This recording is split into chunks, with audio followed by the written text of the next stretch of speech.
India's toxic air isn't just a pollution crisis, it is a political crisis, and the mood of the people is changing fast.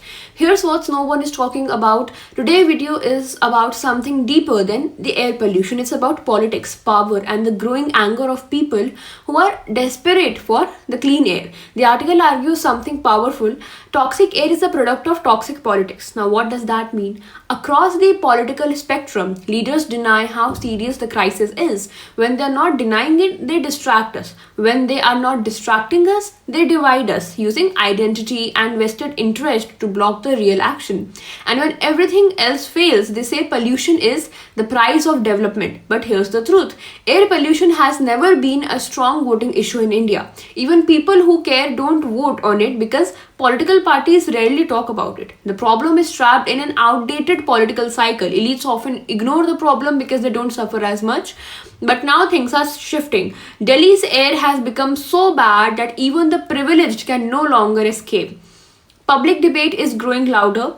Courts are stepping in, and people are demanding accountability. The article says the biggest issue is the system's indifference, fragmented authorities, weak regulators, contradictory interest, and a maze of institutions that avoid responsibility.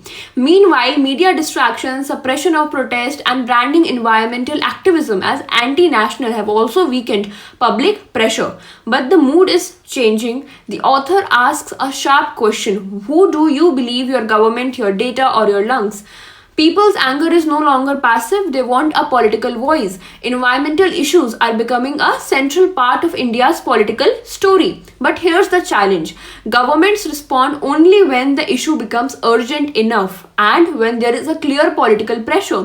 The article argues that complexity and technical issues are often just excuses for inaction. Things can be fixed, institutional barriers can be removed, but political will is missing. Even with overlapping jurisdictions and fragmented systems, there is still enormous capacity within the Indian government to act if the leadership chooses to. So here's the key point. Right now, India doesn't need more committees, more jargon, more reports. It needs political courage. It needs journalists to ask tough questions. It needs ministers to stop shifting the blame. It needs citizens to push air pollution into mainstream politics, because clean air is not a luxury, it's a right. And the public's anger is rising louder than ever in search of a political voice. So this is it for this news. Thank you.